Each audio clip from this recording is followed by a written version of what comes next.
Good morning, everyone. I hope this day finds you well and doing okay. It is, believe it or not, a Monday morning. And not only is it Monday morning, it is the first day of December. Where has the year gone? But good morning to you. I'm Kevin Elkins, and this is, well, we call this decisions because everything we do requires us to make one. And even if we don't make one, well, we just made one. Decisions. Your life depends on them. But good morning to you. We'll get to all that stuff later on. I just want to say good morning to you guys and see how you were doing. All right. So let's get this party started. Okay. First of all, before I do anything, there's two things I must say. One is thank God for one more day above ground. And number two is roll tide. We changed the world and history right here where we're from. It's new beginning to you and me, cause we're not done. In our city, in our city, in our city, we're not done.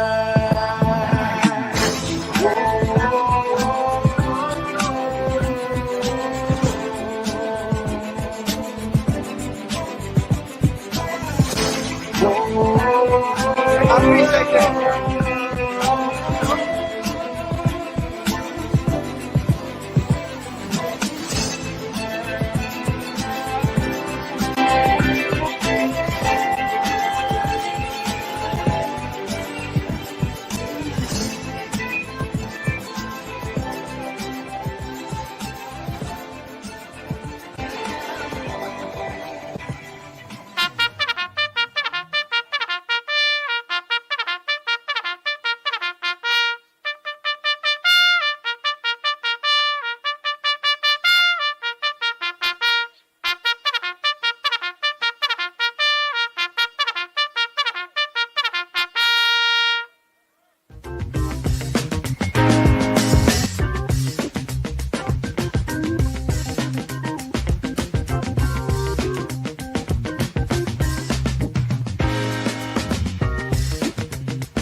And again, good morning, everyone. It's time to rise and shine if you can. It's one more day, just one more on top of the ground, and the ground's not on top of you. Good morning to you. It's time to rise and shine. Now it's time, of course, for our daily bread. That's how we get this thing started. Because you may not believe this, but last night somebody went to bed. They didn't get up this morning. But we got the wake-up call. That's a pretty good thing. So our daily bread's up next. And then after that, we got a great story for you today about hope, hard work, before we get into our show. Good morning to you. It is 7:09 in the morning on this Monday morning, the first day of December 2025.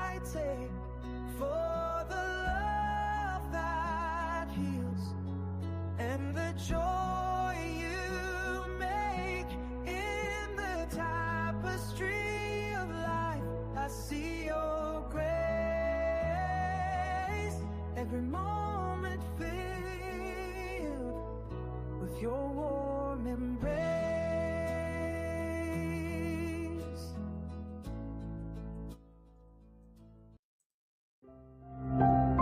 Jesus said, "Where your treasure is, there your heart will be also." Welcome to another daily encouragement from the Our Daily Bread devotional. Today's reading, titled "The Lost Envelope," was written by Dave Brannon. We were on the way home from a visit with family in another state when I found it. I was pumping gas when I noticed a dirty, bulky envelope on the ground. I grabbed it, dirt and all, and looked inside. To my surprise, it contained $100. $100 that someone had lost, and who at that very moment was possibly frantically searching to find.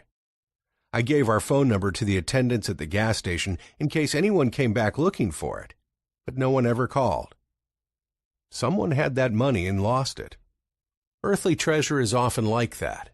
It can be lost, stolen, or even squandered. It can be lost in bad investments or even in a monetary market over which we have no control.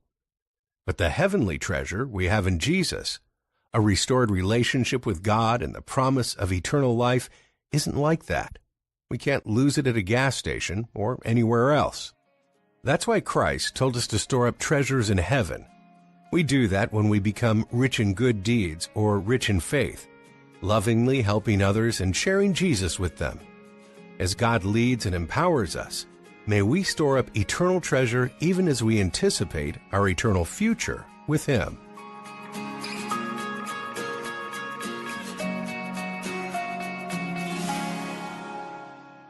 Today's Our Daily Bread devotional scripture reading is from Matthew chapter 6, verses 19 through 21. Do not store up for yourselves treasures on earth, where moths and vermin destroy, and where thieves break in and steal. But store up for yourselves treasures in heaven, where moths and vermin do not destroy, and where thieves do not break in and steal. For where your treasure is, there your heart will be also.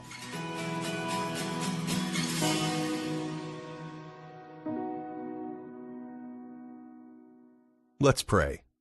Dear God, thank you for everything you've given us on this earth, our money, our homes, and so much more.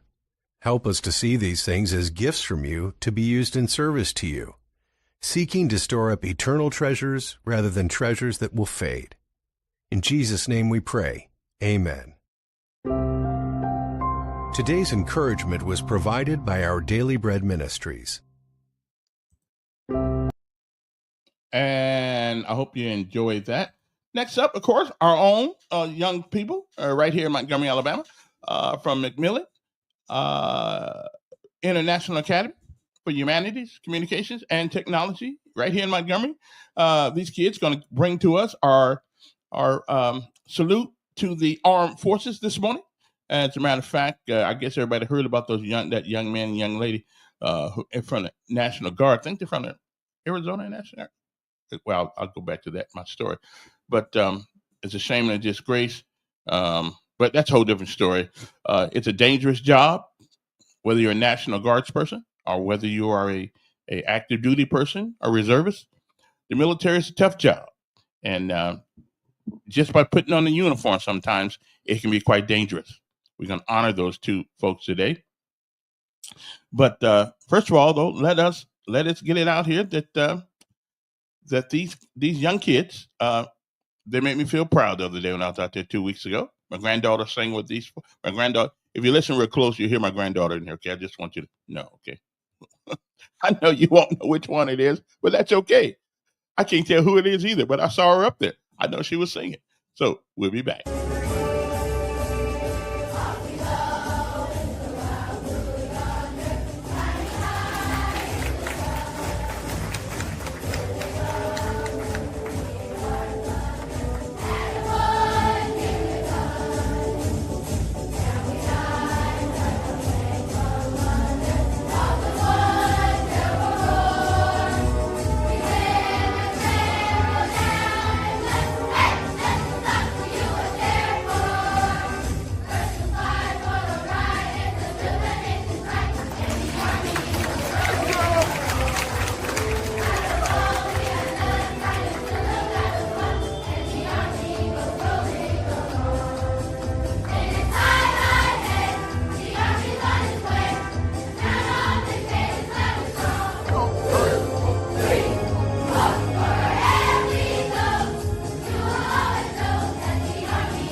righty then. Those guys, aren't you proud of those guys out there? Aren't you just absolutely ecstatic about those young folks out there, McMillan?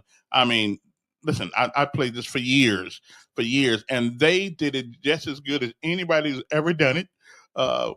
Even the Army's chorus, or the Navy's chorus, or the President's own. These kids did it just as good as those kids did, those folks did. So I'm proud of them. Anyway, because my granddaughter was out there too, hanging out, with the folks out there. Anyway, good morning to you. Hope this day finds you well. Now I have a story for you guys, because on Mondays we do that, and I hope you guys had a nice Thanksgiving also. But I'm pretty much thankful every day. So and you got it. Here's the question: to whom much is given, much is required. Anyway, good morning to you. Hope this day finds you well. My next story up is by a lady named Lisa Nichols. Lisa Nichols, well, she has a story to tell you, and it is an interesting one. And hopefully you'll get some, and then we'll get on to today's show. But I always have to do this on Mondays and Thursdays. First of all, I want to let you know that our show has been brought to you by One Stop Wireless, located at 3445 Atlanta Highway, on the corner of Atlanta Highway and Coliseum Boulevard. So should you find yourself in need of a cell phone, or need of cell service, or home phone, or wireless internet that you can take any place with you in America, because it's on the T-Mobile thing. It's a little box they sell you, and you get internet for $45 a month. Okay, a thing that'll cover most of your house. Now there is a setup fee, but after that, it's $45 a month. Okay, where can you get internet? And it's wireless. You can be in the country, you can be wherever you want to be, and you will have internet. So give these guys a call, 334-320-2988, 334-320-2988, and they will hook you up. And again, it's right next to a gas station right here, right on the corner of Atlanta Highway and Coliseum Boulevard. Right, I think it's a Shell station or something like that. Okay, and so tell them I sent you. I can't say they'll give you a break. They're already kind of cheap, but they'll make sure you have good service. They'll make sure you have good service for your phone. And if you got a phone set at home and you don't do anything with it because they turn it off because you couldn't pay the bill, well, they can get that phone cut back on for you. They get that phone cut back on for you, probably with a new carrier, but that's okay. All you want to do is pick up the phone and say, hey, did you get my text? Can I call a brother? See, that's all you can do. You once you do that, you can do it. So take the phone down there, check them out, then they can get it back on for you. Okay? So give them a call one more time, 334-320-2988 right now. They're waiting on you. Okay, no, they don't open until like 9 o'clock or something like that. So don't call them right now. Well, write that number down, 334-320-2988. And I like the fact that they can actually turn a phone on that's been turned off by somebody else. It was charging you too much anyway. Anyway, so good morning to you. Hope this day finds you well. Again, Lisa Nichols, a story of never giving up. And when you find yourself in a place in life, sometimes you have to make lemonade out of lemons. And that's what she does. I hope you enjoy this. Lisa Nichols. Let me see now. Where's she? What's she doing? Oh, here we go, right there. That's her right there. Lisa Nichols, the power of hope and hard work. We'll be back. Uno momento. Okay? I'm in Inglewood, living off Arborvitae. I'm on government assistance, and I run out of money, and I had to buy Pampers for Jelani. And I had $11.42 in the bank. And I remember wrapping my son in a towel for 2 days. Someone said, because when I tell the story, I always get teary-eyed. And someone said, do you fabricate the tears because you've told the story so much? No, I'm a mama. Every time I tell the story, I feel it again. I remember the second day, like you said, I had my hand on Jelani's stomach, and I said, don't worry, baby. Mommy will never be this broke or broken again. And that day, what shifted for me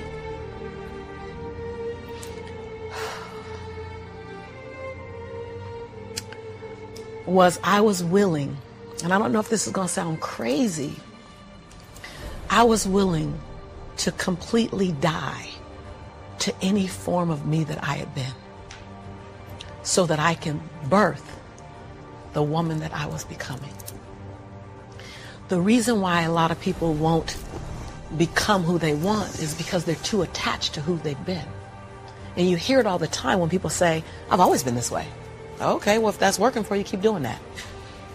I knew it wasn't working for me any longer. I had hit my version of rock bottom. So I was willing to let go of everything and everybody. See, another reason why people won't get there is because the doorway is for you to fit through.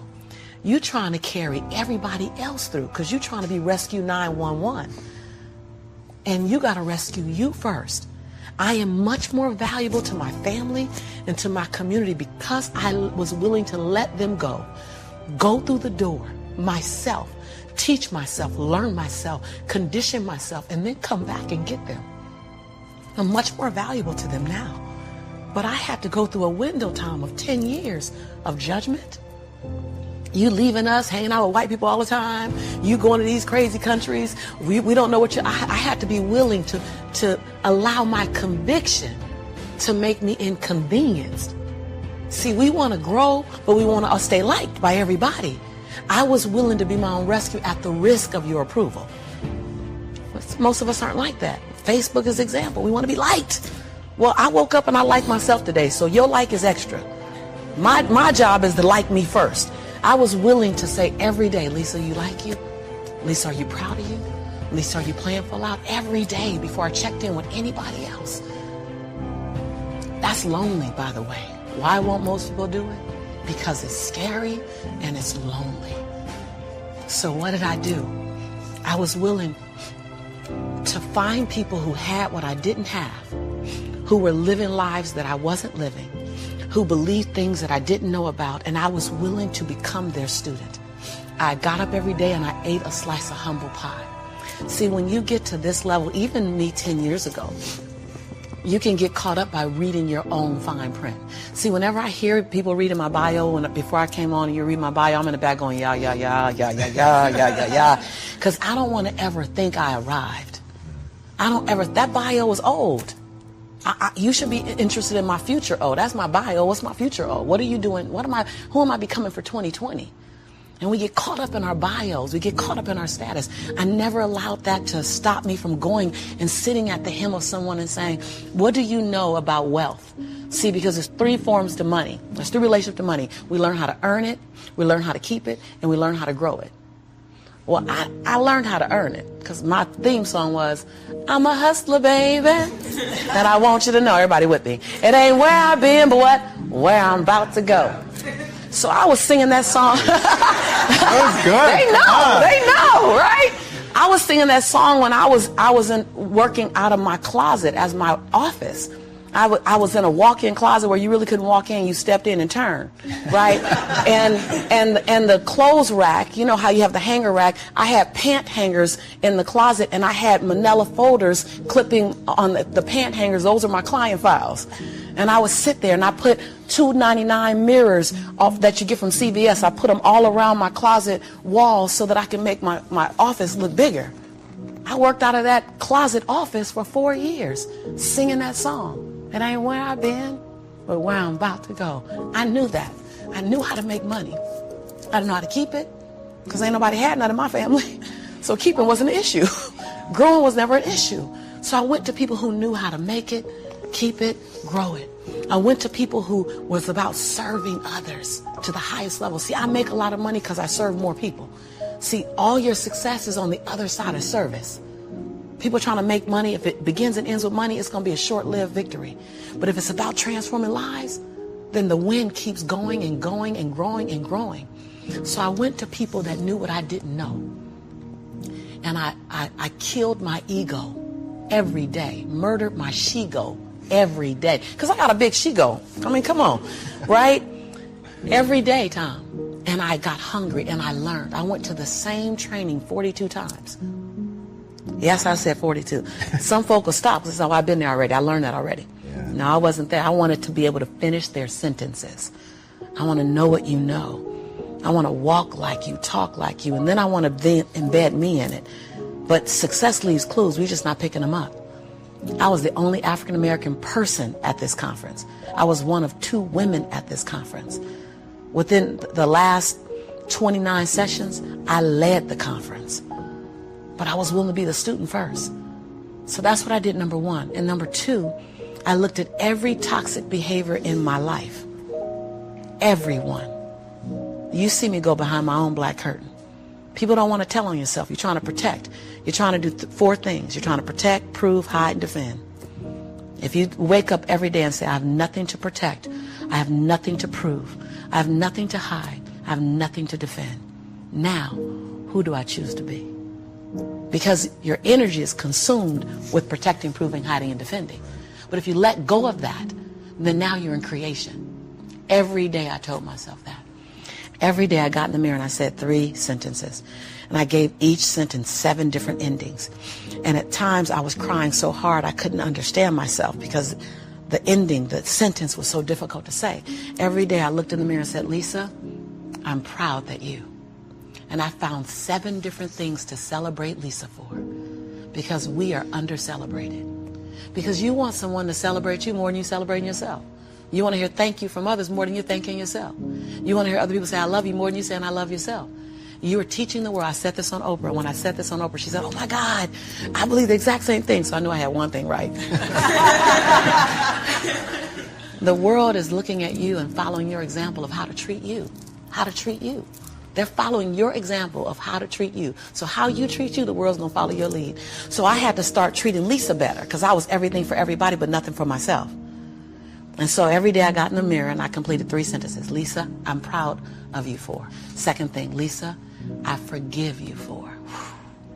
That one took me down daily because I'd had a son with a man who's now in prison, my biggest nightmare, my greatest nightmare. I had been in a relationship that turned mentally and then physically abusive when my son was 3 years old. I made money but lost it. I was on government assistance. I was on welfare. I was on WIC, Women, Infant, and Children. I got a lot of forgiveness that I had to do. But I was willing to forgive myself every day. And every day I said the same thing for like 6 months until it got easier. And then one day I went, Lisa, I forgive you for it. And that thing didn't come up anymore. I was like, ooh, okay, on to the next. 7 different endings. And the last thing I did every day, last sentence, is Lisa, I commit to you that. Because we make bigger commitments to other people. If I commit to y'all something, ride or die, you can bet your last dime that I'm going to be there. I'm going to show up. You're going to get 2 dimes. But I would make commitments for me, for myself, and I wouldn't do it. I eat my weight. So I started every day celebrating Lisa, forgiving Lisa, and making a commitment to Lisa. And then I was willing to invest money in me. I love this stuff. I was willing to invest money in me. Literally. Literally. I worked at LA Unified School District. And I knew I couldn't stay there because they needed a degree. I didn't have a degree. They didn't seem happy. I wanted to be happy. So I would have my son at daycare during the day. I'd work 9 hours. I'd pick him up from daycare, take him back to my office. I take a 30-minute break from 6 o'clock to 6:30 to go get him. I start working from 6:30 until midnight every day at my office on me, every day. Put my son on a little, primary color blanket, something to occupy him. Give him toys that I took the batteries out of so he'd be confused for a little while trying to figure out why they're not working. I'm serious. And I did it every day. I stopped going out to dinner. I stopped going out dancing. I stopped getting my nails done, stopped getting my hair done. And every 2 weeks when LA Unified paid me, I wrote a check to my dream. And I wrote in the memo line, funding my dream. And I would mail the check to the bank, Wells Fargo.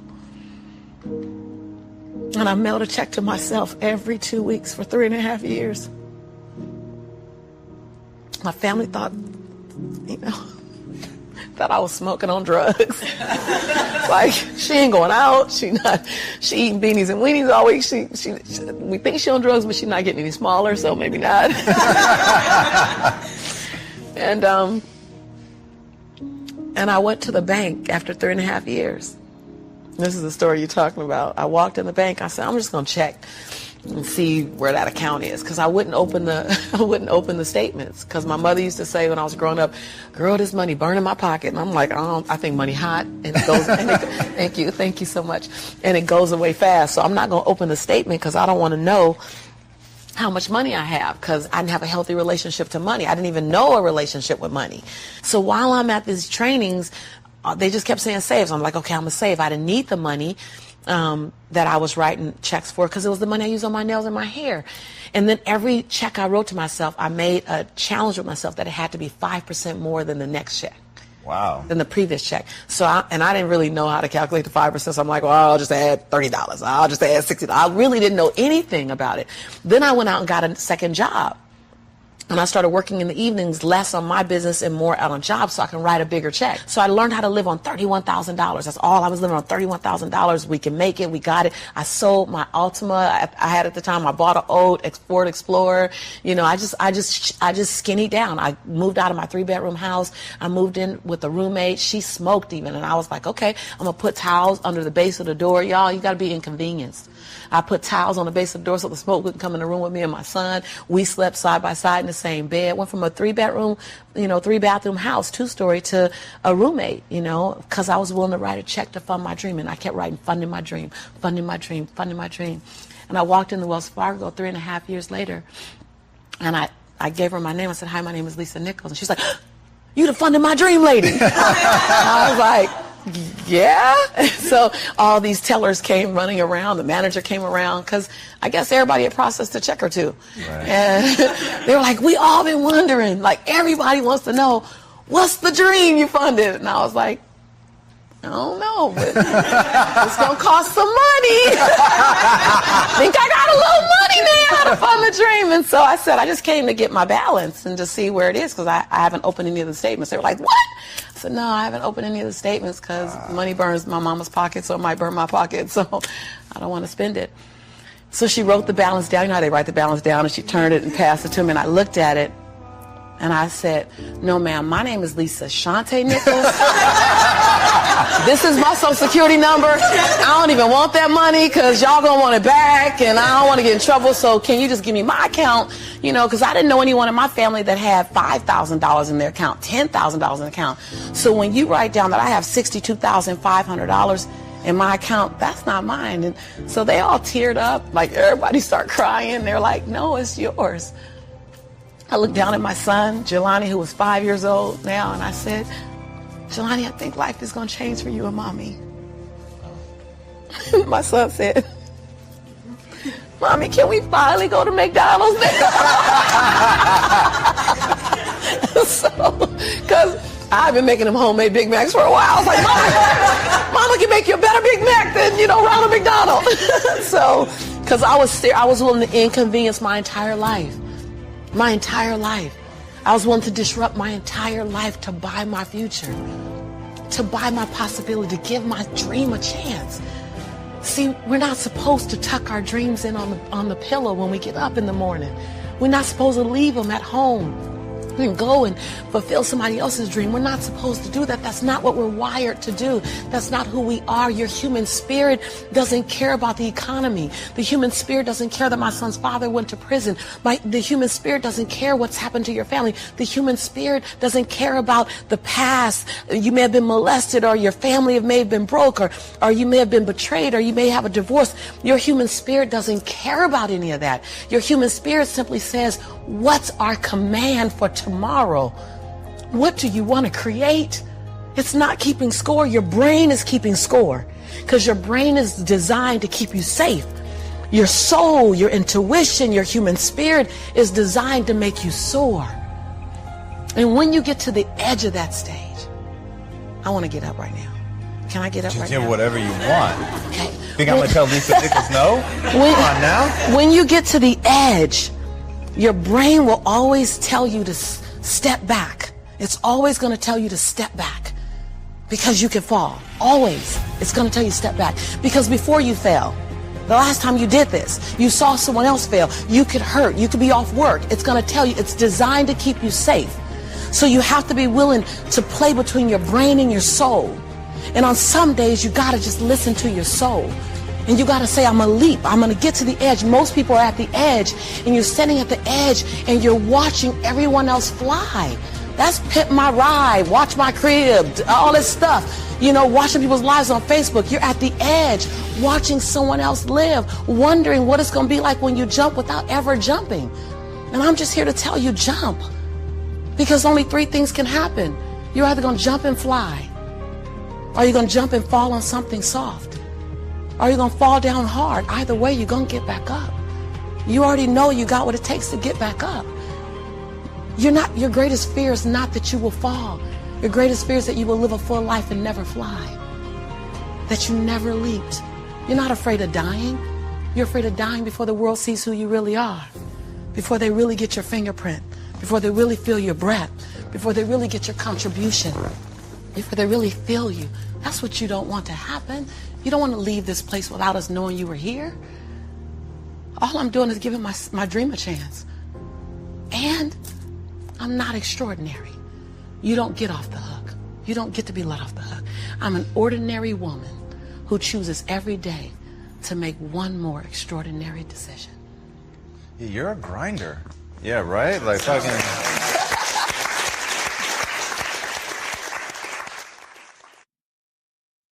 An ordinary woman who decides to make an extraordinary decision. One of the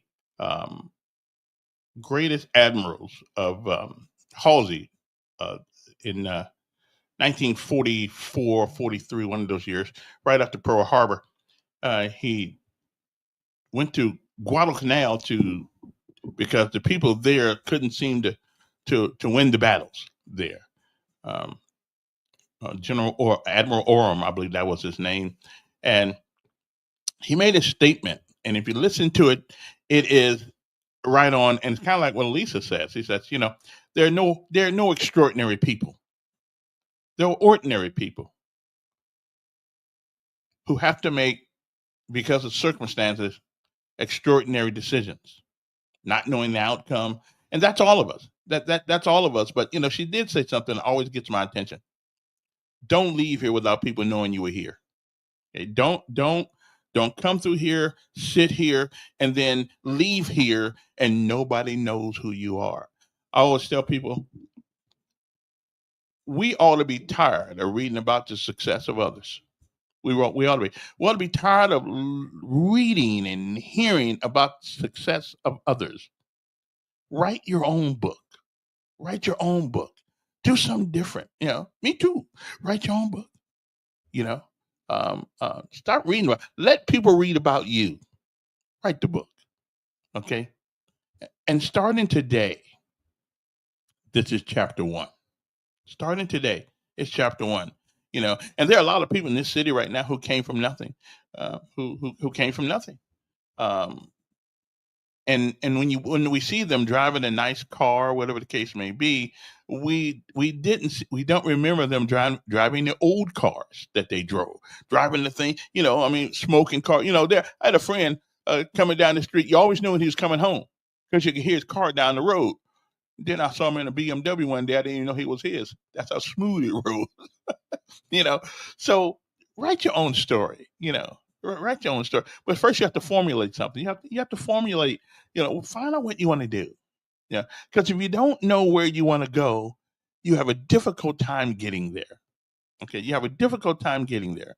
So she's a fantastic person. I mean, I learned something from her every time I listen to her. I know it's a woman. I know Camilla. I know you guys are, you listen to, yeah. I listen to successful women. Okay. I don't listen to women just as broke as I am. I listen to men too, I may not want to do what they do, but I'm gonna find out what they did. But anyway, good morning to you. Hope this day finds you well. First of all, there's 2 words today that everybody in Montgomery, Alabama, okay, half of us in Montgomery, Alabama, want to hear: Roll Tide. What a great game that was on the weekend. And now I don't normally watch football. I listen to it and I catch it on I always watch football starting at the second half, because the first half, well, who cares? I mean, really, who cares?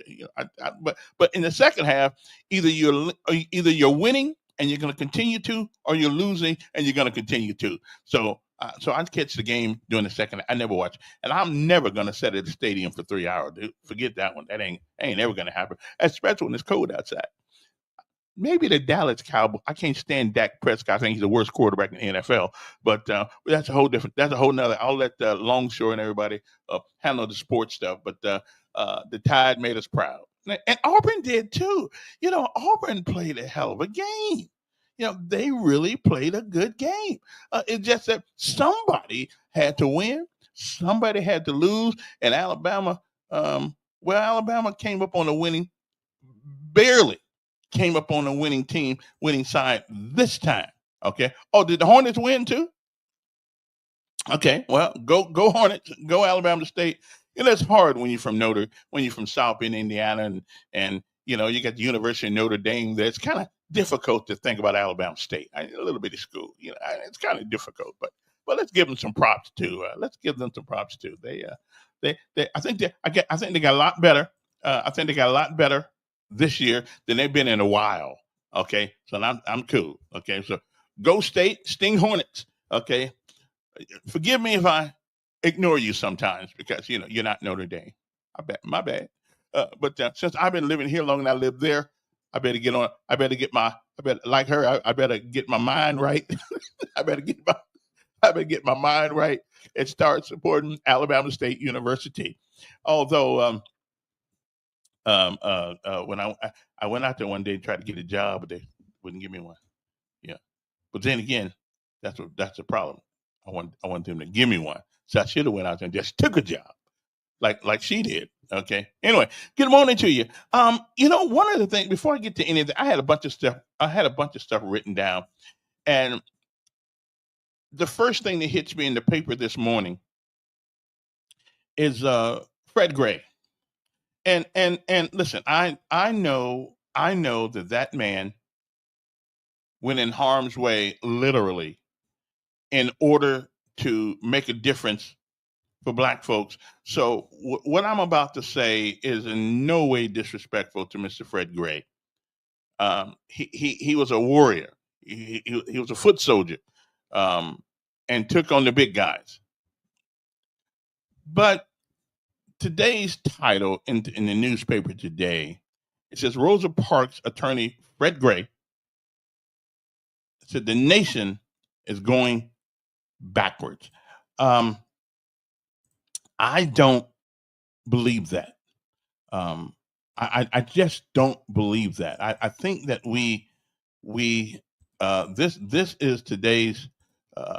this is today's headlines in Montgomery Advertiser.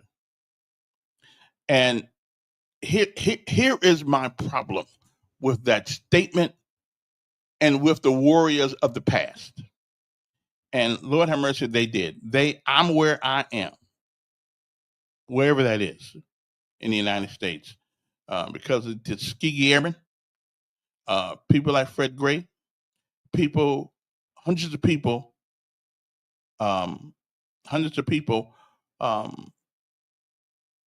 throughout this land who sacrificed and put their butt on the line.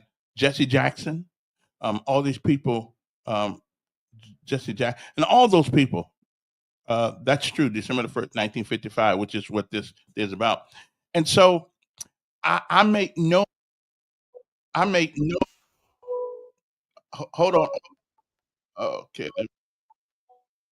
Hold on a minute there, young man. So what my opinion about this is, I make no disparaging marks or anything like that. It is just that sometimes we stay so tethered to the past. We won the war, but it seems that some people want to keep the battles going. We live in a country, especially Black folks, we live in a country now where you can be what you want to be. But I don't care how many people fought in the civil rights struggle, nobody's going to give it to you. Okay? Nobody is going to give it to you. Okay, you still got to work. You're not the only person out there trying to get that job. There's somebody else trying to get that job also. Okay, not just you. Okay, the world doesn't owe you anything except an opportunity. But sometimes you gotta bust the door down in order to get that. So I'm just saying, Fred Great, all you folks, you guys made a difference. But you keep tethering us to the past. We won the war. There always will be battles to fight. Okay, but we're fighting battles now as if we didn't win. We won. I'm a prime example. Listen, I've done things in this city that only when I got here, I drove yellow cab. And that was 91, 92. I was the first black person to drive yellow cab in the city of Montgomery. I mean, that was just way too long for somebody to go down there and put in for a job.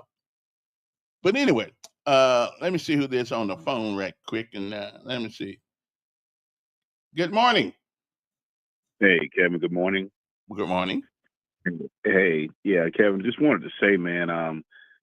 Often, in the past, I've go back and forth with you about, history and the way things were and everything else, whatever. You would always say, that's the path, move forward.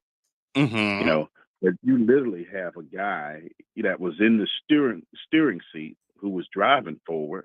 Yes. And he knows when the car is going backwards because he was the one responsible for driving. Many of the legislations, and the gains that we made during the civil rights movement, he was right there and had something to do with it because he fought for it. Mm-hmm.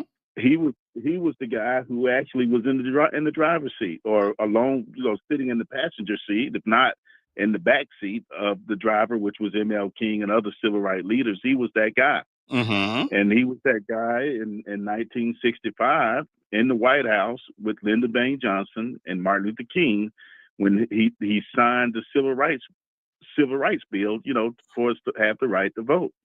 In Section 2 and Section 5, he was responsible for actually putting that in there. Right, and his party, his party were the Democrats, were the ones that went against the civil rights movement. Kevin, I'm making a point. Okay, but I know the point. I know the point. Kevin, listen, Kevin, when you strip away the protection of, you and Montel used to get on to me about that, said, oh, it doesn't matter, this and that wasn't a third. And Section 2 and Section 5 matter, especially when you have a state like Texas. Those protections were put in there to keep a state like Texas from saying, you know what, my president asked me to go and try to find him 5 Congress seats.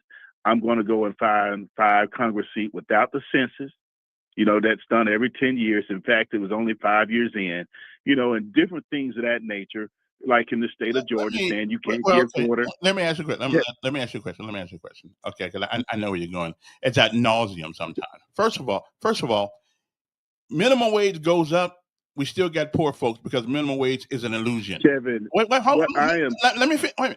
And then you make these special districts in Texas and Alabama and all these places to make sure that a black person gets in. Not that the black people, hold it. Not that black people are represented, but a black person from the Democratic Party gets in. Kevin. And I'm gonna let you go. Let me say that. If all of these remedies had any substance to them at all, why are we in the same particular position we were in then, now?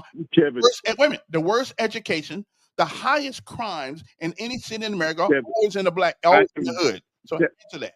Kevin, we can argue that point, and but your show is not long enough. I called to talk about what Fred Gray was saying, that we're going backwards. And I totally disagree. So those two different things. Yes, Kevin, when he literally sat there at the White House and saw where legislation was put in place, and now it's being taken, we're going backwards. Now, regardless of how you give me something that's been taken back to take this backwards. Give me something. Give me some concrete evidence. Okay, I will, Kevin. I will. Although we may disagree on this particular topic, I will.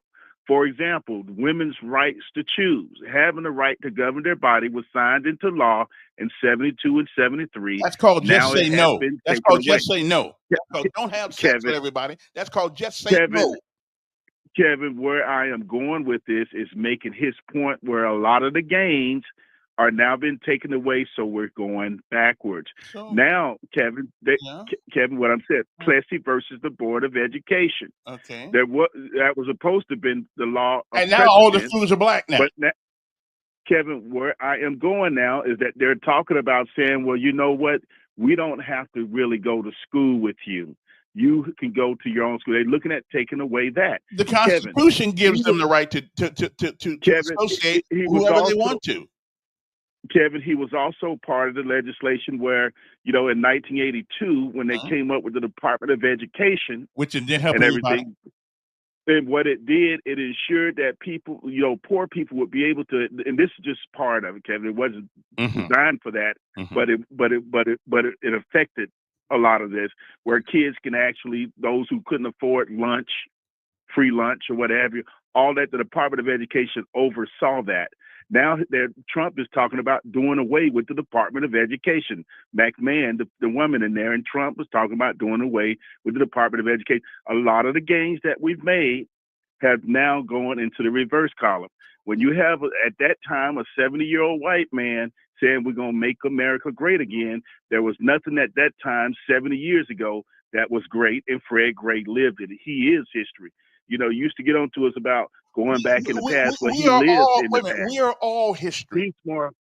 We Kevin, are all part of that. He is, Fred Gray is more qualified to talk about what happened in history because he lived it, he was it, he had a lot to do with it and everything. So when a person telling you we're going back, trust me. Okay. Blood, sweat, and tears, bombing, and all that other stuff. Right. But all I can tell you is in 2025, and I did read the article, Willie, in 2025, most of our problem, the preponderance of our problems is not anybody white.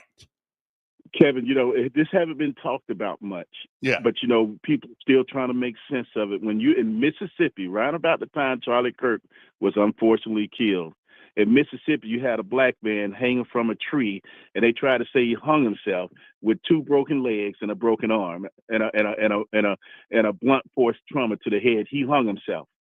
Not many people talked about that, but you know, we're still trying to make sense of how you hang yourself with a blunt force to your head. And I think that's a great question to ask. You can't do it. Yeah, Kevin, you can't do it.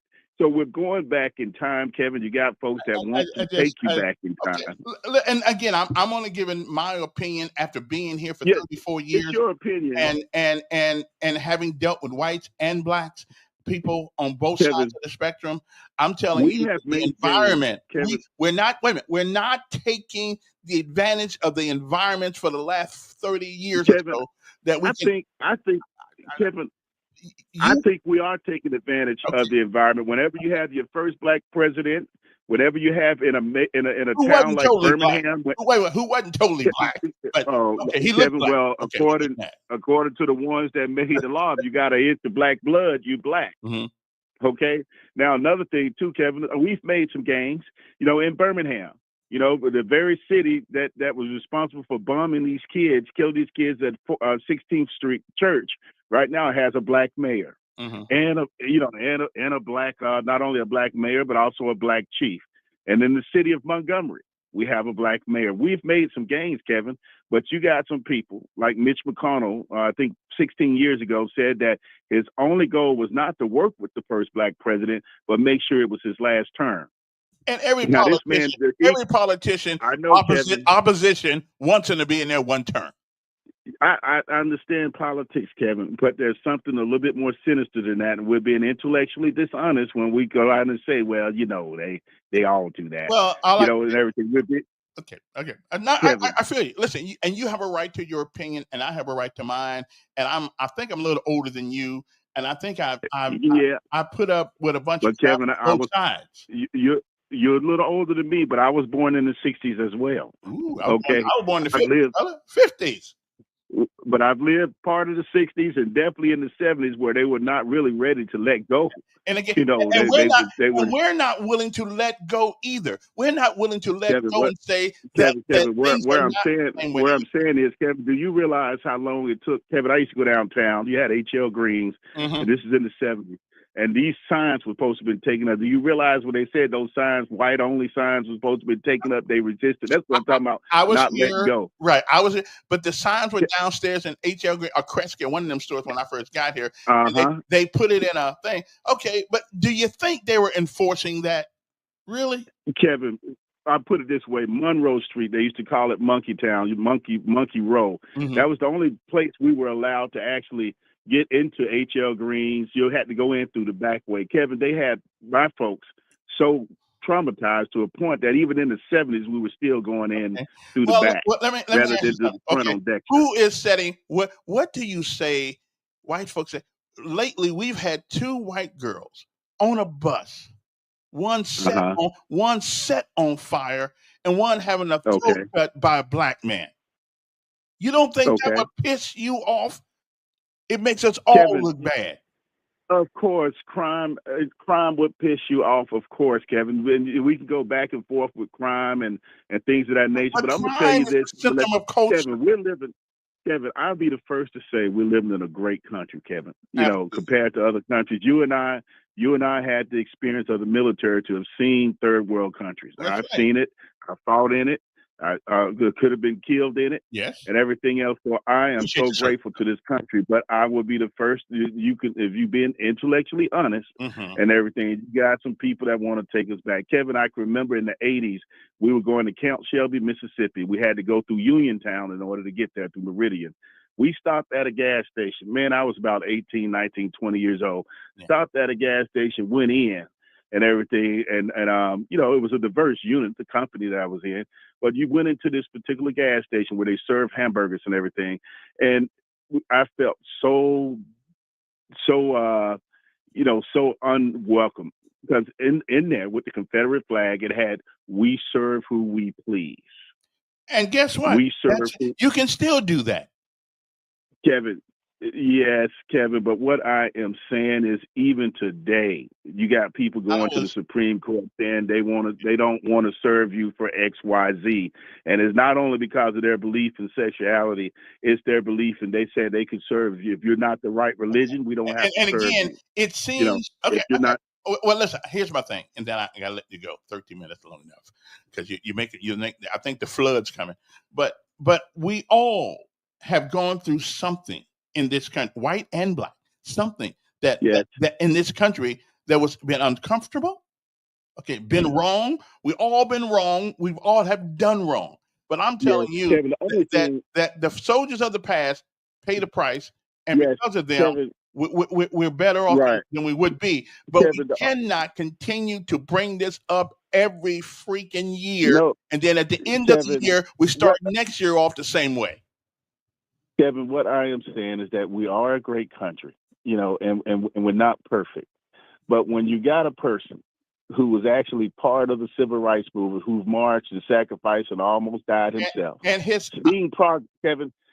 he's seen progress and everything, but he see progress digressing or regressing. Well, I don't know how. I don't know. I'm living it. Kevin, I'm living that progress. Kevin, he's more qualified than me and you because you threw that age thing on me. Yeah. That man is darn near 99 years old. Yeah. So he's throwing that age thing on you, and he's lived it. But your attitude, he's in his right mind. I met him. Yeah, and I didn't say it wasn't, but I'm saying your perspective is made by your past. He went through hell like a lot of folks did in this city and all over the South. I got you. And their way they look at things is from the prisms of the past. Kevin, wait a minute. If you tell me that white folks were evil back then, you're absolutely right. It was hell. Kevin, yeah, it's one thing to look at the prism of the past, but it's another thing to see progress and know what it looks like, and also see what it doesn't look like. Let me ask you something. Why don't I see what you see? I'm black. Why don't I see what you see? Kevin, Kevin, because you see things the way you would like for them to be rather than what they is, Kevin. And I want to say this to you. You know, this man, I take it. He's probably not on the internet much, but you can't take that for granted. He probably don't use the cell phone much at his age, but then you can't say that he doesn't. But what I'm getting at, Kevin, one thing he does know is that you can't pee on him and call it rain. The man got sense and he know what's going on. Okay. And he's lived a long time. I'm just going to appreciate it. I'm just going to, disagree with you on that a little bit. Good morning. What an ignorant conversation. You call that old Marty Willie? Is that his real name? I don't know what his name is. You call him Willie, I don't. No, I was talking. I get so tired of his old stupid cliches over and over. Oh, with the Uniontown. You know what Uniontown is now, right now? All black. Blick, black, black, black. Montgomery, black, black, black. And all we hear is this crap every day. You can't even go to a kid's birthday party in California without some Negro shooting it up. Yeah, I saw that. Shot 4 people, murdered children. Yeah. You won't talk about that. The only thing you like to bring up is when you find a white person spanking somebody. How about bringing up the Negroes killing each other every damn day? And people like Gray. I think George Washington, which one? Not Carver, but Booker T. Washington said it right. Negroes will never get over the racism because it's profitable. That's why Gray keeps running his mouth. It's sickening. You spend an hour with that Negro with the same old crap over and over and over. Well, at least you did. The city is run by blacks. Quit blaming whites. Yeah, I'm with you on that. To that. Yeah, I'm with you. But I can't make people believe what they don't believe. I just happen to believe we're in a much, much, much better place than we ever been. We have an opportunity as black folks in America to do pretty much what we want to do. We got millionaires that are black. We got a couple billionaires that are black. We have technology. One of the reasons why it's difficult to get a job today because the old jobs where we knew we could get a job, brick mason, land building, all these intensive labor jobs we used to settle for. Okay, but that's not the world we live in today. Okay, and it does seem that racism is profitable in 2025. It does seem that way. What you want, Duke? I'm sitting there listening to you, man. What's going on with you, Kevin? What world you been living in, dude? I'm the same one you live in, bro.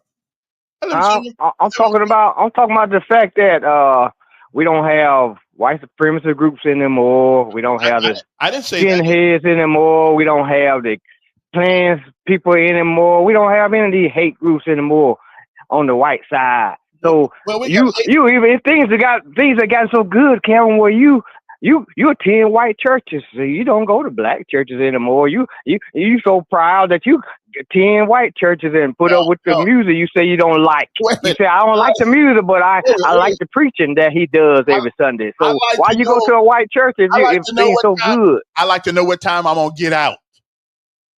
Okay.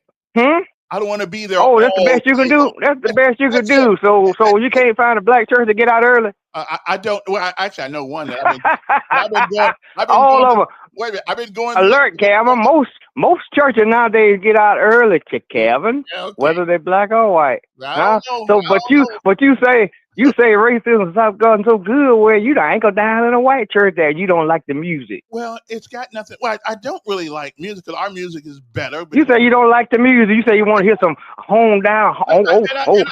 get on down black music. But but you're not getting that every Sunday. Wait. Where you go, you trying to fit in. See, you trying to fit in with white folks. You can't fit in. You gotta be who you are. Wait a minute. You don't think they know I'm black? How am I gonna fit in? This same president that said he's gonna be colorblind. His first thing he went to doing was putting back up them damn Confederate monuments. So he's so colorblind right there. So the Confederacy, but y'all want the black history erased. The Confederacy is part of the United States. You want us to overlook what happened and what's happening now in the system. But you can't do nothing. Ain't nothing changed. Just the system has changed, Kevin. You can't do nothing. No, you can't change these people's hearts.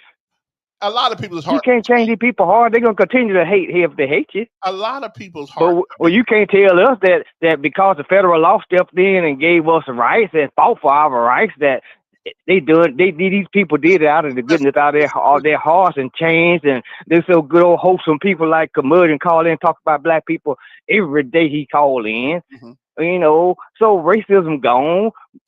We go to church together every Sunday. Every time somebody white get killed, white people don't come out in forces, but when somebody black get killed, they come out in forces too, don't they? Well, hell no, they don't. You know what? Proportionately, we overrepresented in that overrepresented. What you mean overrepresented? What? In the killing. See, you guys want us to be stupid, like unintelligent, like our. Not the fault of their own, but the people who died in the past that fought for our rights. You want us to bow down and say, "Yes, something else to the young white boys." We're not doing that anymore, Kevin. They did not die. I seen it happen. I seen a guy do it one time, and I jacked him up. Okay, I hear you, bro. Talking about, yes, sir. I saw a guy put a quarter in a Coke machine when I was working during the summer with my daddy at this company. I saw an older black guy in his 60s at the time. The plant manager walking through. Yeah. Okay, this guy put his money in the machine, Kevin, and the drink had fell down in the bottle. He reached down and picked it up and looked up and saw the plant manager. He ran off, walked off, and the man told him back, come back and get his drink. That's how intimidated he were. So we're not gonna be intimidated like these people were, man. Right. Come on, Kevin. I got you. Look, where's my crying thing in here? I just the blue again. Before I even started this conversation this morning, I said I understood the contributions that Fred Gray and people of his generation they did. I got no problem with what they did, but it seems to me that every year about this time, we that's why we can't move forward rather than reflecting on the past. We keep acting as if nothing has changed. Of course it has. We got black business people in this city who do a pretty good living. We got white folks who barely making it. Okay, like any other city, like any other business. We have people who are hurting people, killing folks, black folks killing black folks. Every once in a while, a white guy get killed, but for the most part, it's black folks killing black folks. Okay?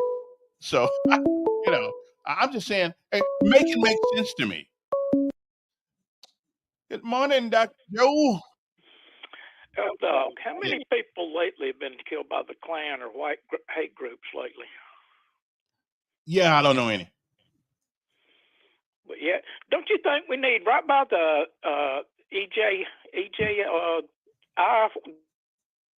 museum of for all the people in the 21st century that have been killed by other blacks, all the blacks that's been killed by other blacks? We wouldn't have enough room down. We wouldn't have enough room down. There's 12,000 black young men killed in the last 5 years. Been about 12,000 a year killed black men. Well, just in Alabama now, just like the EJI now, we need to do that, don't you think?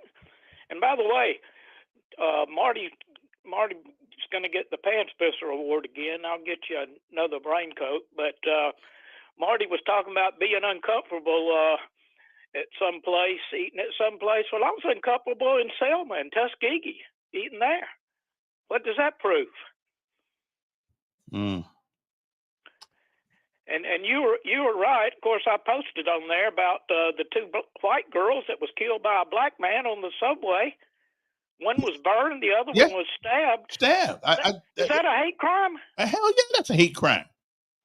I think all murders are hate crime. I think they don't love nobody. You don't kill nobody you love, of course.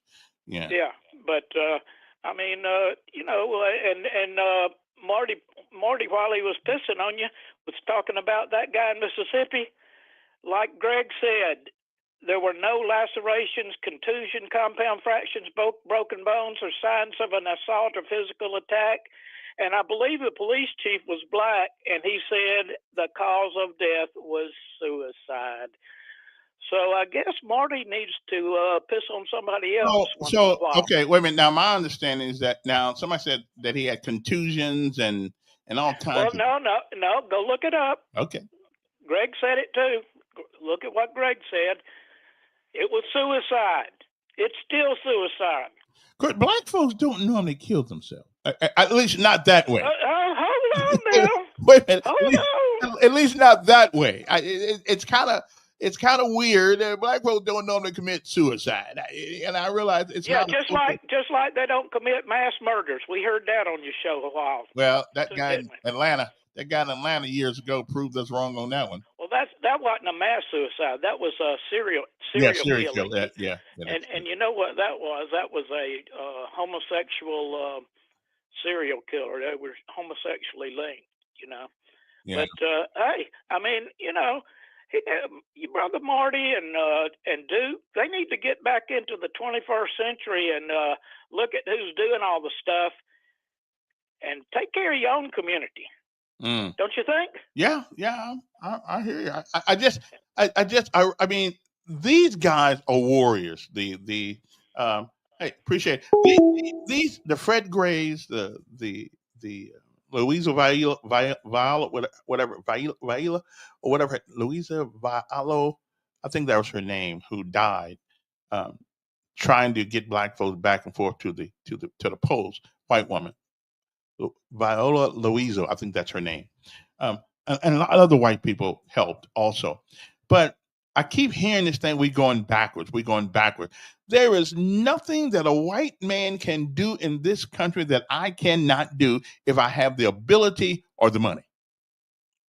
Tell me one thing. I can go vote, but hell, we don't even vote. What, 15% of us vote?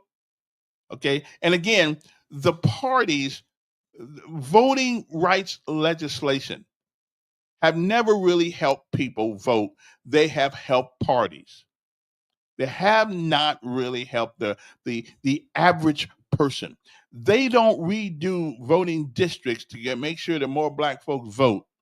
They have voting districts to make sure that the Republican and the Democratic Party had the potential to have more votes, because if it's an all-black district, for the most part, it is going to vote Democrat. That's what they're going to vote. We are the only group of people in this country that 98% of us that vote Democrat. And we still whining. I got Fred Gray in the New Prairie. We still whining about we don't get this and we don't get that. I don't know why we're whining, because that's how you vote. You vote for one group of people. One group. White folks don't do that. White folks vote for Democrats. There are more white Democrats than black Democrats. Okay. And Lord have mercy, if it wasn't any white Democrats wouldn't win anything. Okay, but they do. Okay, I mean, black folks wouldn't win nothing. Okay, so I'm just telling you, we're the only group of people in America, the only one. Hell, even illegal aliens vote for Republicans, even though they want to send them back home. Even they vote because they vote for a philosophy and not necessarily a person. Okay, I'm just telling you. I just want to know what any white man can do in this country that I cannot. Just tell me something. Anything. Anything. Okay, the only thing I can't do is be white, and I don't want to be white. I like being black. Being black is there was a survey done, and I brought it up to you a couple of weeks ago, that the most culturally the people who influence culture in America more than any other people are black people. More white folks want to be black culturally than blacks want to be white. Okay? Black folks have power, but we do not use it. I was looking at a thing a few minutes ago. Here's one. I was looking at something a couple of days ago. Last night, somebody sent it to me. Now, I will agree. Why is it? Now, let's just talk about this for a second. Why is it that every group of people that come to America that want to be successful, that want to start a business. Start in the hood. What's that all about? So we spend hundreds of dollars and to help somebody else move. Because we have found, as black folks, if we put a business in the hood, we got to pay the black tax. Okay?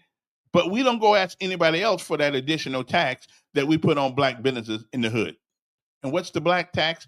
That's the tax that say you can't charge me what you charge everybody else because I'm black and you black. So you got to give me a discount. I've had 3 stores in Montgomery, 3 shops in Montgomery. Okay, 3. And I tried to be fair, but people didn't want fairness. They wanted me to pay the black tax, which is why I closed them all down. So I know what it's like to be on both sides. Okay. Oh, you can't commit. Well, first of all, the law, Mr. Reed, is ambiguous at best. If a man writes 34 checks, then we're gonna charge him with 34 felonies. Okay. Rather than writing a check wrongly for the wrong, whatever the case. So then we can say, well, he got 34 felonies. He got 34 felonies. Wow. It was his money. He ought to be able to spend his money any way he wants to spend his money. Okay. If you want to spend that money on a girl of the night, that's his business. It's his money. He can do what he want to do with it. But because y'all like putting that 34 thing up there, wow. Okay. I hear you. I hear you. You can't commit. Well, I wouldn't want to commit 34 felonies anyway. Okay. Oh, what does this guy say? Again, though, I think we're missing my point this morning. My point is, we won the war. Why are we still picking out battles to fight? Again, tell me one thing in the state of, I'm sticking with the state of Alabama. In the state of Alabama, a lot of things go on in Washington, D.C. that don't make sense. That's a political town, and they'll take you to the hoosgow for. Oh, what's going on with that? Yeah. Anyway, so tell me one thing in Alabama that a white man can do that I can't. We are so tethered down here in the South to the past. We name schools differently, and we get the same results. We take Mr. General Lee's horse down, and maybe rightfully so. I don't know. The Confederate was part of America, and we want to wash it clean. But what we won't wash clean is some of the things that were done to us. Yeah, if you want me to say that white folks back in the day were some of the most evilest people in America, and not all of them were, but there were many, absolutely many. My mother, what she told me what happened to her in the state of Mississippi, absolutely infuriates me when I think about it. But I can't do anything about it. And I'm going to tell you what my mother told me. She said, don't hate anybody. Just don't trust them. I think that's good advice. Okay, don't hate anybody, but just don't trust anybody. Okay, believe half of what you hear. Be half of what you see and none of what you hear. Okay, I'm just saying can we not, every year we say peace on earth, goodwill toward men. We get out of Thanksgiving, we're so thankful. And then come Christmas. Oh, Lord have mercy. We're giving everybody presents. We're giving everybody slaps on the back. We love everybody. And then, my Lord, first of the year, now almost the 1st of December, now we coming up with the newspaper with the same junk we're trying to get away from. Okay. I don't know Mr. Gray. I've never even met him, and I should have met him after all this time. And I think that he's a scholar, a legal scholar, and a man who should be revered and honored. But I disagree with him talking about we going backwards. disagreement is not going backwards. Disagreement means there's a different perspective we can take sometimes. We don't all have to believe the same things. Okay? We don't all have to think the same way. Okay? Okay? I mean, I talked to a black lady the other day. Oh, you voted for Trump. I can't talk to you. I said, well, you know, you to have a college degree, you're not very smart. You know, she wasn't. She wait a minute. She thought I was a dummy because I voted my own conscience. Again, we've been black folks been voting for that same party for 70 years. And look at us now. We got the worst schools in America, worst schools in Urbanville, more crime than any other community in America. Our communities, it's more crime. Worse education.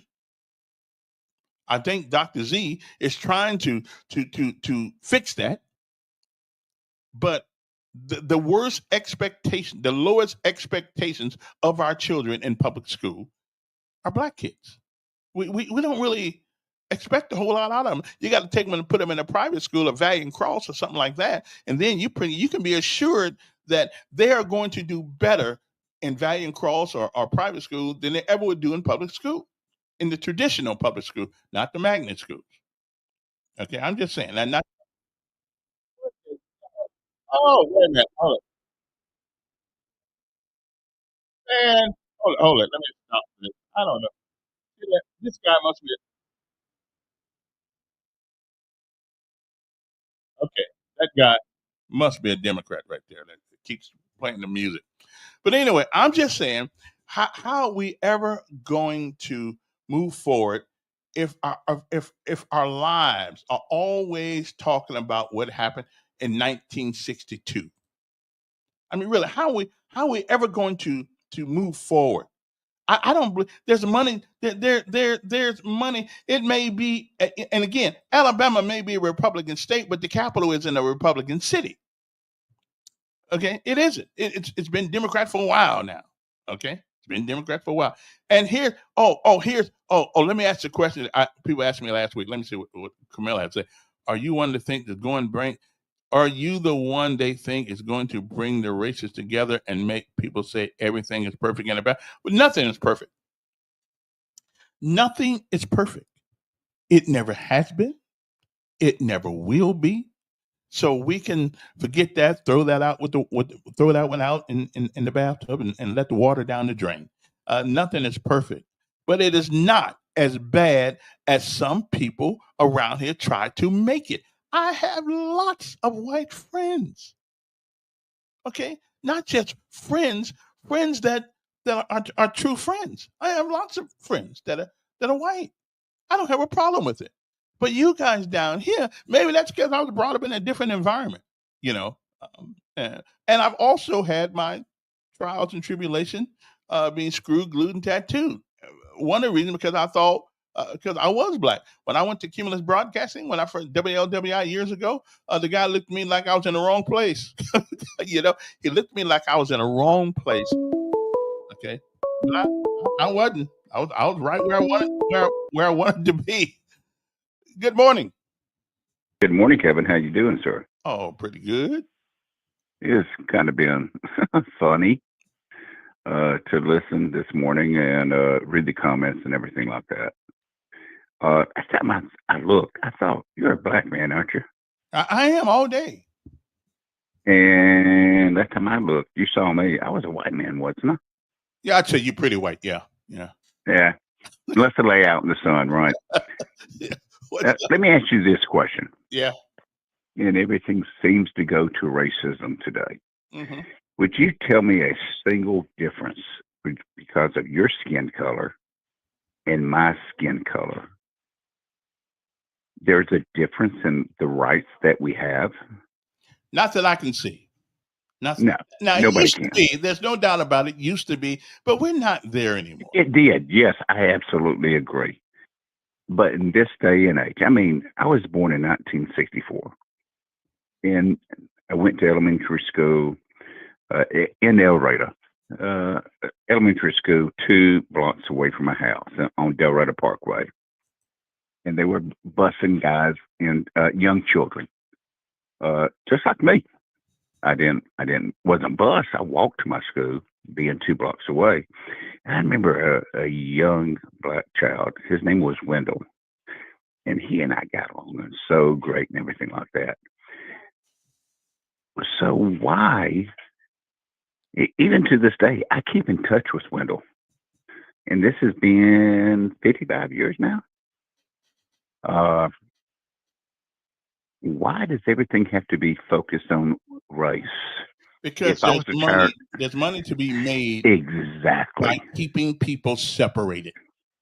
It is, and that's what's sad. I mean, if your listeners and the folks that put your comments on there, this is actually the best time to be a black citizen in America since the 1960s. I mean, how many black billionaires do we have in America? A crap load. I mean, Michael Jordan himself is worth $3.5 billion. The founder of BET is a multi-black billionaire. Oprah is a black billionaire. Magic Johnson is a black billionaire. The state of Michael Jackson. Yeah. Mm-hmm. I hear you. I don't know, bud. I don't know. I mean, and that's the thing. I mean, I'm actually, as a white man, I agree with MLK's speech when he wished that the character of his children would be based on the character that they had, not their skin color. Not their skin. But there's some people though who think, whether it's imagined or real. Listen, I'm not saying that every white person like every black person and every black person like every white person. We don't. We have a right to like who we don't like. But as a collective, the majority of there was always be those stupid people, right, on both sides of the aisle. Yeah. Based on your shade of your skin. Yeah. Yeah. Will have stupid thoughts and evil thoughts and sinful thoughts. Hold on a second. Let me put this other guy on hold for one second. Okay, hold on there. I'll be right back with you there, Joe. Okay, but it happens every year this time. Every year this time, we go back to there, and because we got this bus thing or the bridge crossing thing, and then my Lord, it starts all over again. It just starts all over. Why was, like you said, why do we have to think of the 1960s? And I think you always talk about your mother in Jackson, Mississippi. Right. I lived Pearl, Mississippi. And yes, Jackson, Mississippi is not a good place, even today, for black people or white people also. It's very polarized, just like Montgomery is. So, I mean, what's the issue here? I mean, yeah, I'm trying to figure out how to put this. I can go through some neighborhoods in Montgomery. I still have a house in Montgomery. But there's damn sure places in Montgomery I would never go into as a white person. And can I say this? Those same neighborhoods, black people do not want to go into those same neighborhoods. Mm. And it has nothing to do with the skin color of the person going through those neighborhoods or living in those neighborhoods. It's a function of the criminal element. It's a cultural issue now, not color. It's cultural. It is. Well, cultural does extend into color, because do you see that going on in Montgomery based on white people having mass shootings? Oh, let's have a game down at Crampton Bowl. They moved, didn't they? Huh? Didn't all the white people move? Yeah, we did. Okay. And so can I tell you this? Also, black people, do you understand that the largest segment moving into Prattville and into Wetumpka, where I live, are black people? Oh, I believe it. I mean, they're getting the hell out of Montgomery. It doesn't matter your color. You want to get away from crime. Yeah, you do. And so, can you imagine this? Let's have, we had the Auburn, Alabama baseball game played at the River Rock, the Biscuits Stadium. Has there ever been a shooting? Not even a mass shooting. I mean, Auburn, Alabama folks, we hate each other. Well, we have problems with each other, okay? Mm-hmm. But I don't recall a shooting between Auburn and Alabama baseball fans going on in Montgomery. But the first time you have an HBCU game going on in Montgomery, how many people died? Well, brother, that's a I don't know. But let me grab Joe. Again, it goes back to, you say culture, but I go back to the mindset. Why is that going on in the black culture? I couldn't tell you. And why is that accepted by black citizens to say, okay, sure, yeah, I hate it. Let me get the greatest Democrat in the county of Montgomery right now. Let me see. Thank you. Let me see what they got. Hey, Joe. Hey. Yes. I say it's hard to hear you when you're on hold. Oh, okay, my bad. Sorry about that. But what's on your mind? I'm trying to listen and be on hold at the same time. Yeah, that's a delay though. You might want to listen. You might want to just turn that off and say what you got to say. Yeah, that's a delay. Can you hear me? Yeah, I can hear you. Fine. Okay. I'm trying to figure out which part. Which part of the generalizations are just wrong. Okay. Listening to you. Look, everybody, they're heroes and horse thieves no matter where you go. Okay? All black folks ain't pure, all white folks ain't pure, and everybody's not bad. You got good and bad in everybody's race. That's just what that is. But I think with some of the callers, to get your point of what people are thinking, what people are remembering, I think it is not to forget where we've been so we don't find ourselves sliding and backtracking towards that. Okay, you ask, like, what can anybody do that nobody else can do? Look, there's certain rules that we have now, certain laws that are on the books that are, for the most part, being equally enforced. But there still are people in this world and who will have control of some of the levers of power who still carry a certain mentality, Kevin. I was just thinking about when we passed the voter ID law, which I didn't really have any problem with necessarily. We just did it. But when the ID you're going to be looking for are state IDs, which are, generally given at the driver's license bureau, particularly in some of these places, when Governor Bentley closed a lot of those, and particularly in the Black Belt, where you have a disproportionate amount of black residents, then there's going to be an element of race about that. There's an article about that. I mean, so so it's the subtleties. It's not necessarily, it's the subtleties. Some things are not so subtle. So these things still exist. So it's, my friends that the Civil War may have ended, or they said the Civil War didn't end, so the shooting stopped, but the war was still going on. And when you have people, let me ask you, you don't think closing some of those voting places was a matter of pragmatism? If you got 20 people that come in to vote, but you got to keep a whole building out in the country because everybody wants to stay out there, which is their land, they got a right to do that. But you think we should just keep it open and pay utilities and all that stuff for when you got 20 people coming to vote? You think that is a matter of pragmatism, not color, that they close them for? The post office does it all the time. Look, the post office is open in a lot of small communities, and they're closing them down now too. Well, let me say, because they want to privatize, but that's another issue. So that certain people can make money. That's what that's about.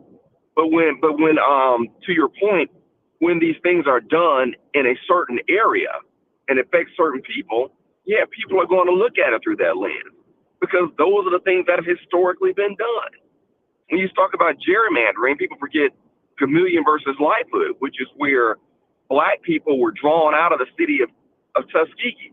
Tuskegee looked like a square, and then by the time the lines were finished drawing, so they couldn't vote in the municipal election, it looked like a palm print.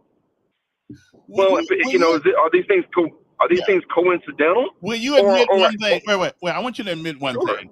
Redistricting has nothing to do with the voters. It has all to do with the two political parties.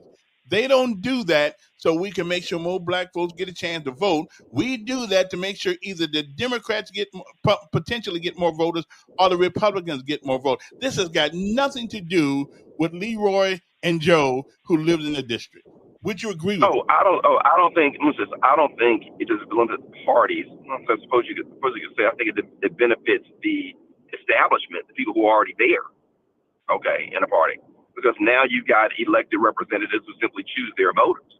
And that happens on both sides of the block. Now, the question is going to be, which group is in, which political party is in power, and how they do that. But that's what's happening. So sure, I think somebody told me this the other day, which I didn't know. See, like a lot of folks, Kevin, including you, if I don't know something, I don't mind telling people I don't know. Because I don't know everything. But apparently under the Alabama Constitution, all of our districts ought to be drawn, I think, through, I'm paraphrasing a little bit here.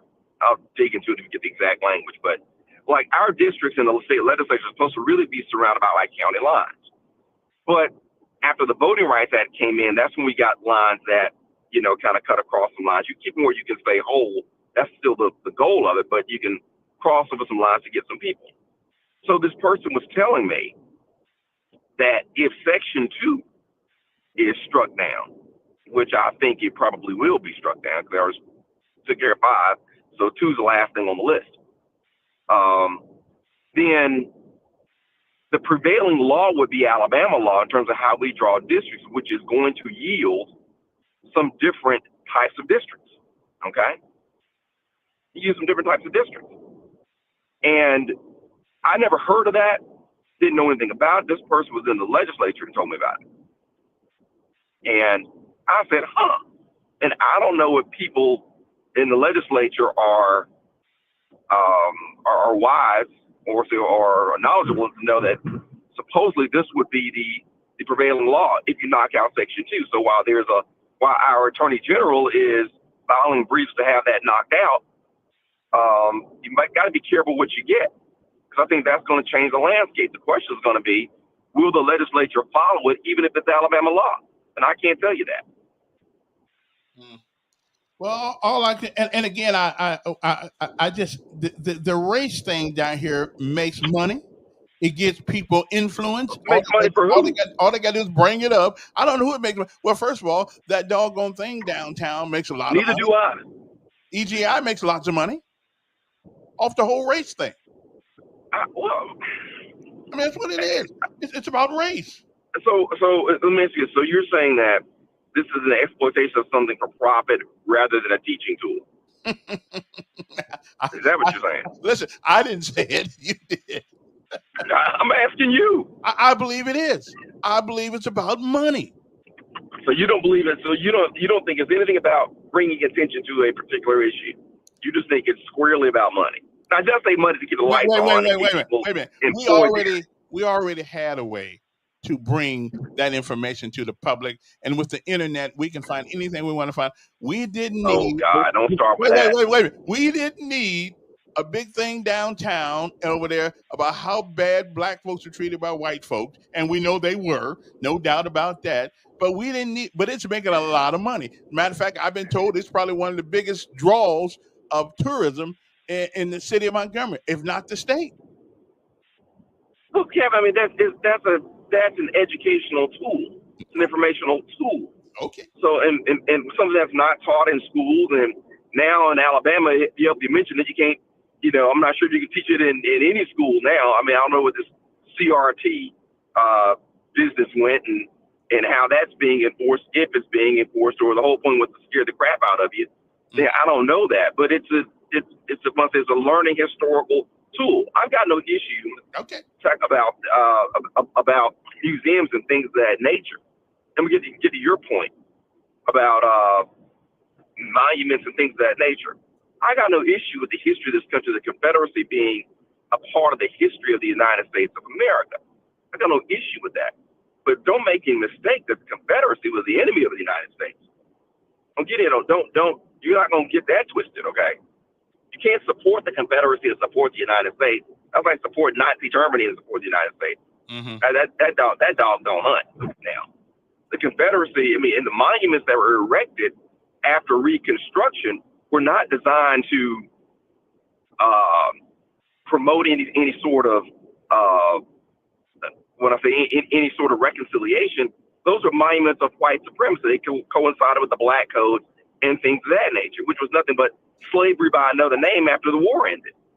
So, and these things were done by the daughters of the Confederacy. You know, and so, you know, people ought to stop trying to whitewash that. A lot of conservatives try to whitewash that.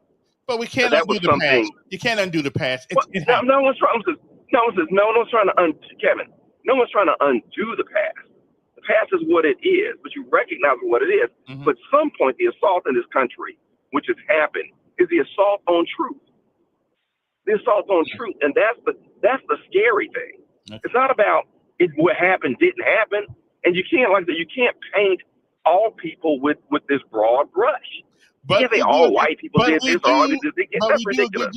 But we do a good job. We do a good job of insinuating that in every time this time of year and between now and February, we're going to be talking about what happened on the bridge, and it did happen. I'm not belittling it. A lot of people don't know it, Kevin. Don't know its significance. They don't.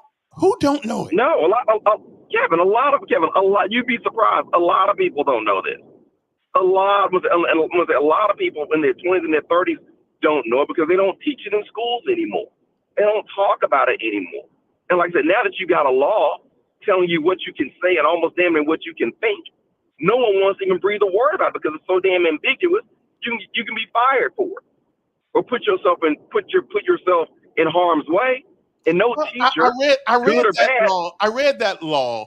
And I don't think that the purpose of that law, to me, from my understanding of it, is that, listen, to dispel, to bring about divisive concepts with no proof, no anything, just conjecture, then it seems to me that that's what they were trying to do. Nobody's going to say there was never a civil war. There was one. You can't. Of course. That's what. But to say that here we are in 2025. And we still fighting the Civil War, it's not exactly intellectually honest. We're not. Well, the problem is, what is the divisive concept? Nobody even knows what that is. Well, they may have to do a little more work on that one. Well, they haven't. I mean, I watched when it was done. They haven't, but you can't expect teachers or instructors to put their livelihoods on the line trying to figure what you can say, what you can't say out. But your parents, Robbie, here's the deal. With the internet now, my friend, you can teach anything your kids you want to teach. I mean, we use these phones for everything. So parents have some responsibility here to teach, and you can do homeschooling now all day long. You don't even have to go to the building anymore. So all of what you're saying is true. All of what you're saying is true. Mm-hmm. But it doesn't change what I just said. Well, it doesn't change if you're teaching a class and now you got to figure out what things you can say and what you can't say, which may be a divisive concept. Right. Which, I don't know.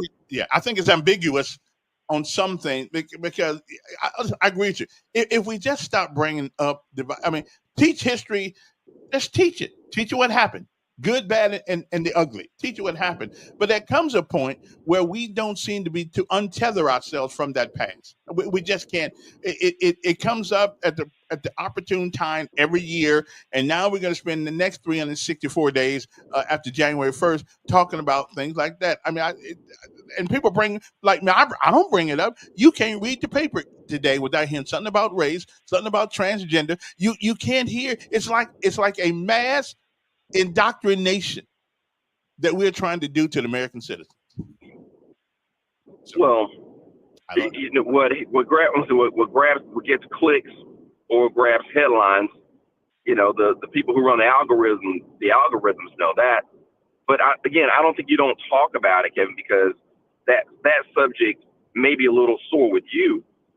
But the biggest problem with history is the old saying said that people don't remember the history; they're doing to repeat it. Yeah. And what troubles me is this thing that we call the democracy or republic that Benjamin Franklin said he was giving us. What troubles me about it is the words will be there, okay, but it won't have any meaning anymore, okay. And until we get out of these places where people confuse integrity with political loyalty, because that's where we are now, where the assault is on facts, the assault is on truth. We can't get to the truth because your tribe or your guy is in the middle of something. There's no particular part of politics that is going to shape or change me or has failed me to identify and judge what facts are. Not going to do it. But you got too many people out here, way too many people, too many organizations, too many things where people are getting their news, what you're saying, getting their news from all these places, which are not talking about facts. Right. Okay. But we don't hold people you don't hold people accountable for the things that they do. But everything that is now a coincidence. You know, the attack on the Capitol is an unguided tour. Yeah. You got people say stupid stuff like that. Stupid stuff. I don't know if it's unguided. I mean, it's tour, but an unguided tour. Yeah. I mean, really. I mean, that's what I mean. That's and I suppose that the bombing of Pearl Harbor was simply a misplaced target practice. Yeah. All right, man. That's the lunacy that we're on right now. Yeah. So no, there's nothing wrong with talking. Which I guess this time, I guess you're talking about the busboy guy. Right. Let me tell you the biggest, as far as I'm concerned, encroachment on the Constitution of the United States is this one. All people, all citizens are equal and possess inherent unalienable rights, and among them, life, liberty, and the pursuit of happiness.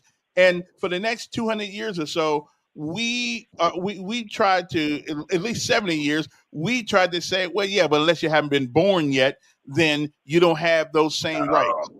I'm just saying. So when you devalue life, of a certain group of constituency or potential constituency, then you disvalue every life.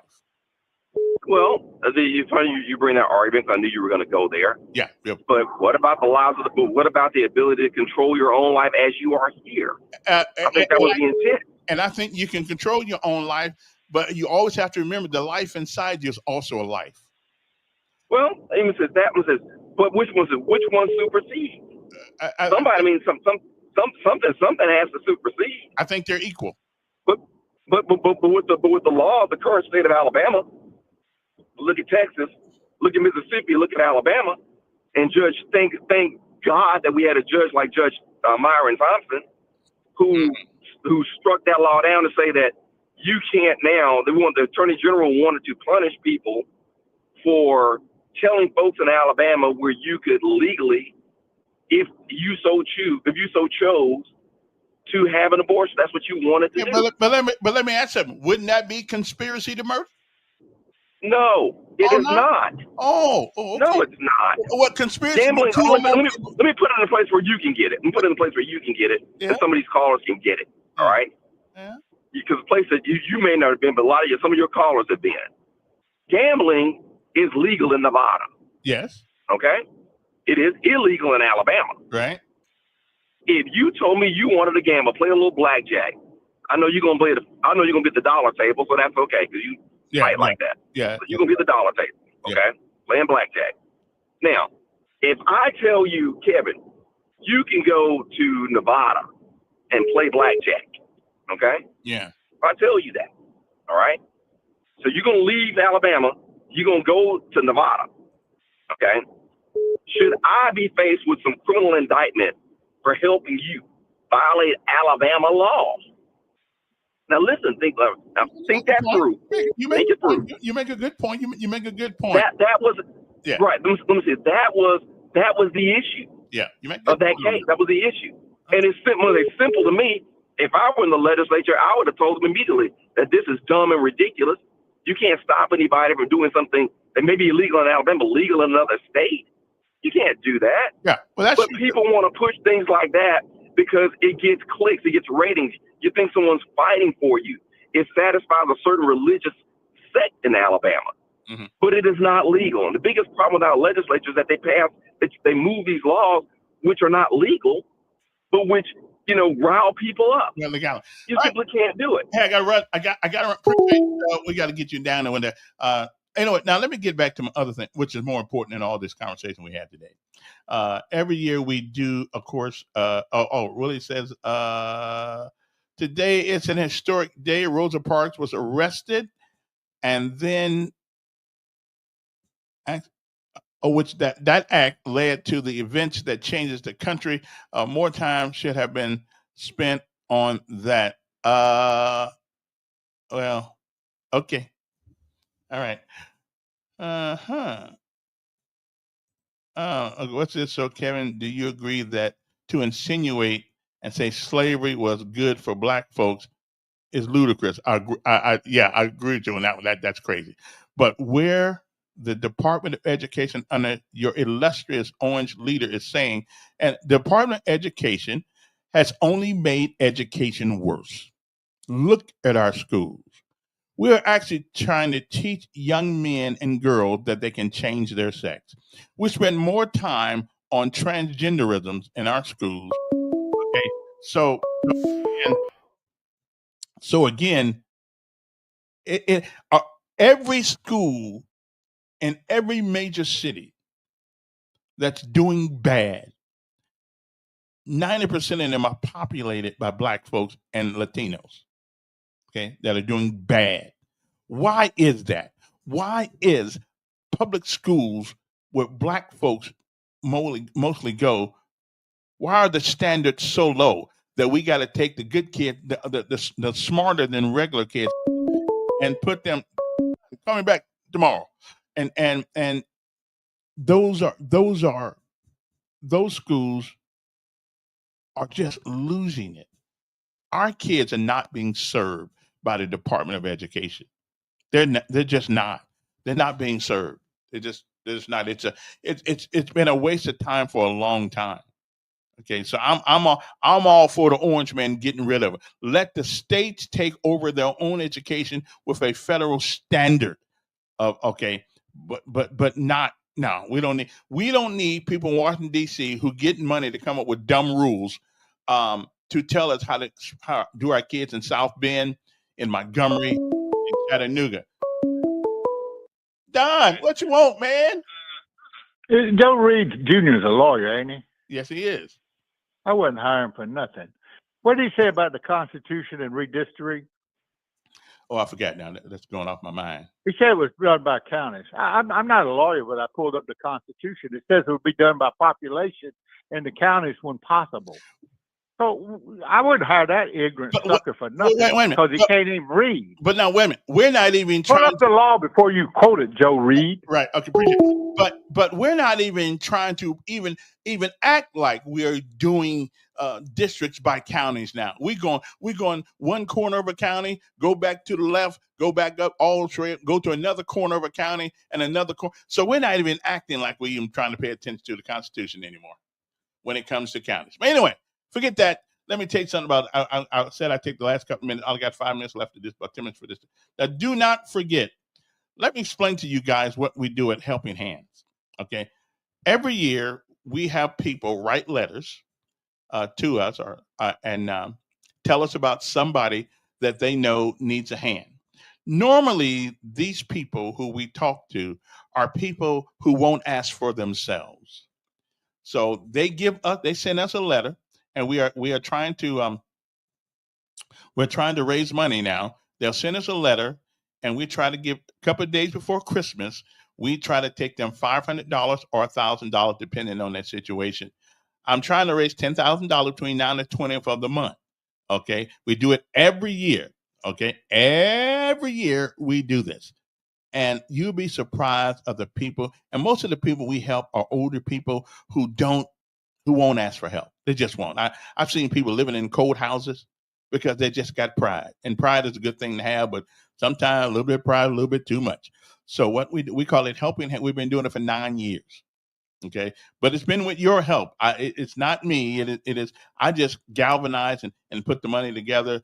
And me and Randy Robinson, we go out and on 3 days for Christmas, and we knock on people's door who have no idea that the money is coming because they cannot be told. So just in case we don't get the money or all the money we need, then people won't be disappointed twice. Okay. But we got some money. We got a little bit already. So, we put it in the bank. And there are a couple of ways that you can help us. Okay. A couple of ways you can help us. And the way you can help us is these ways. Let me see if I can find this right quick.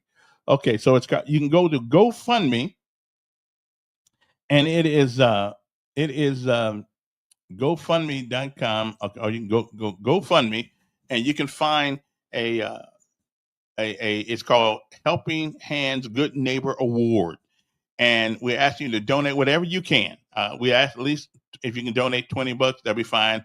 That goes with our 2020 part of our Helping Hands, $20 to help 20 families. That's what we're trying to do.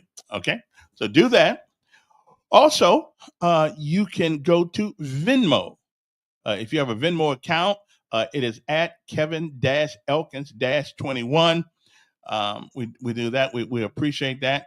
And Cash App, you can do Cash App. All you have to do is put my phone number in, 334-241-9998, and it will show you my face, and then add whatever you want to add, $5, $2. But we just ask if you can spare $20, we'd appreciate that. And a couple of days before Christmas, we are going to go out and make somebody's life a whole lot better. We are. Now I say we, I mean you, me, and everybody else. We're going to make people's life a whole lot better. And somebody brought this up to me today. Remember, to whom much is given, much is required. And I don't just ask y'all. That's a good Southern colloquialism. So I don't just ask y'all to give money. I give money. Okay, and people I know give money.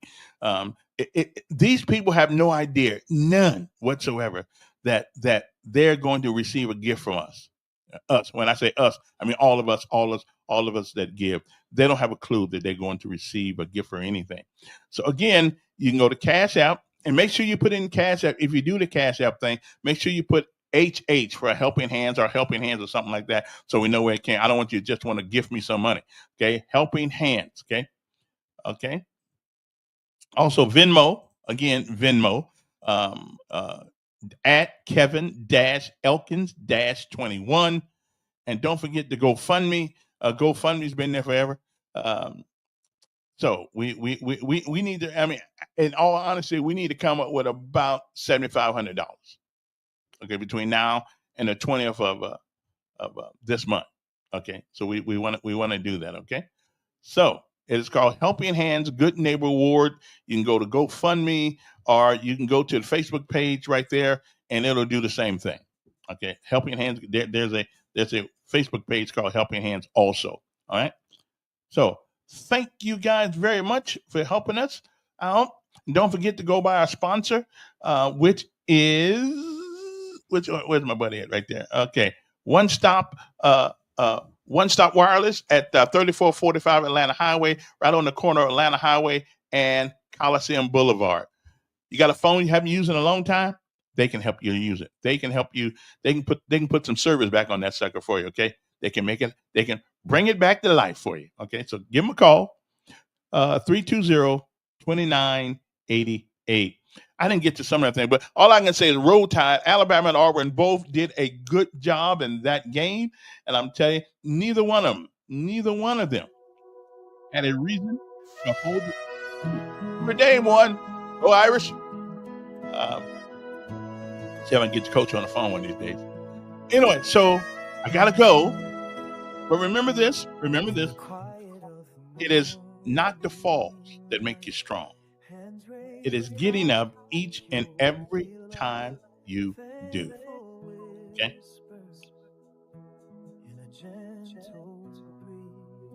That's how you get strong. So, have a great day. Hopefully we'll see you tomorrow. Good Lord said the same. Thank you, Lord, for every breath I take, for the love that heals, and the joy you make in the tapestry of life. I see your grace, every moment filled with your